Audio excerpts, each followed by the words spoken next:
తరువాత అన్నగారికి నివాళులు అర్పించడానికి తెలుగుదేశం పార్టీ సీనియర్ మెంబర్ అయి పాలిట్ బ్యూరో సభ్యులుగా ఉన్నటువంటి మహిళామణి ప్రతిభా భారతి గారిని మాట్లాడవలసిందిగా కోరుకుంటున్నాం.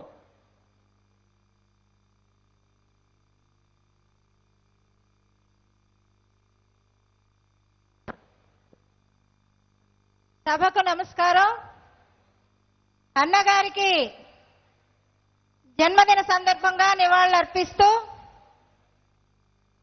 1982లో తెలుగుదేశం పార్టీ స్థాపించి 9 నెలల్లోనే అధికారంలోకి వచ్చినటువంటి పార్టీ తెలుగుదేశం పార్టీ. అన్న నందమూరి తారక రామారావు గారి యొక్క అభిమానులందరూ కూడా, రాష్ట్ర ప్రజలందరూ కూడా మంచి మెజారిటీతో ఓట్లు వేసి ఆ రోజు ప్రభుత్వాన్ని ఏర్పాటు చేసుకునేదానికి అవకాశం కల్పించడం జరిగింది. వారి యొక్క ఆశీస్సులతో నాలాంటి వాళ్ళంతా కూడా యూనివర్సిటీ నుండి డైరెక్ట్ గా వచ్చి రాజకీయాల్లోకి వచ్చిన తర్వాత మాలాంటి వాళ్ళందరికీ కూడా ఆయన ఇచ్చినటువంటి అవకాశంతో తెలుగుదేశం పార్టీలో శాసనసభ్యులుగా, మంత్రిగా, స్పీకర్గా, అలాగే పోలిట్ బ్యూరో సభ్యురాలుగా, ఎమ్మెల్సీగా అనేక రకాలైనటువంటి పదవులు తెలుగుదేశం పార్టీ అన్న నందమూరి తారక రామారావు గారు, ముఖ్యమంత్రి చంద్రబాబు నాయుడు గారు ఇచ్చినటువంటి అవకాశంతో ఇవాళ ఈ స్థాయికి 35 సంవత్సరాల నుండి ఎదిగి ఈ స్థాయికి రావడం జరిగిందని చెప్పి నేను ఈ సందర్భంగా తెలియజేస్తా ఉన్నాను. నాలాంటి వాళ్ళు అనేక మంది ఈ డాష్ పైన ముందు కూడా ఉన్నారు.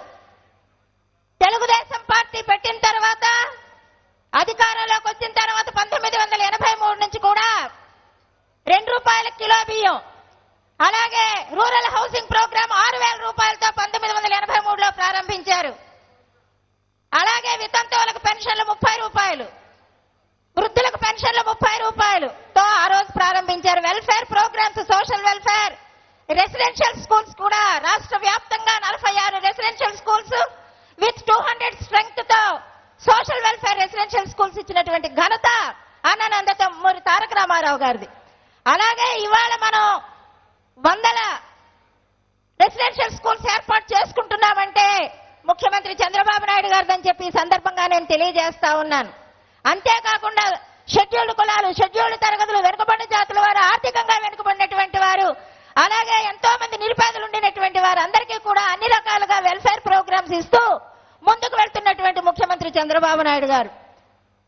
వారి యొక్క అడుగుజాడల్లోనే మరి నందమూరి తారక రామారావు గారి యొక్క మనవడు లోకేష్ బాబు కూడా ఇవాళ నిరుపేదలైనటువంటి కార్యకర్తలు ఎవరున్నారో వారందరికీ కూడా ఆర్థికంగా అన్ని రకాలుగా వారి కుటుంబాలను ఆదుకుంటున్నటువంటి ఘనత కూడా వారికి దక్కిందని చెప్పి ఈ సందర్భంగా తెలియజేసుకుంటూ, ఈ రాష్ట్రంలో కష్టపడి పనిచేసినటువంటి పార్టీ ఏదైనా ఉంది అంటే తెలుగుదేశం పార్టీ చంద్రబాబు నాయుడు గారి యొక్క నాయకత్వంలో ఇవాళ ముందుకు వెళ్తుందని చెప్పి ఈ సందర్భంగా నేను తెలియజేసుకుంటూ, నాకు ఈ అవకాశం ఇచ్చినందుకు ధన్యవాదాలు తెలియజేస్తూ నేను సెలవు తీసుకుంటున్నాను.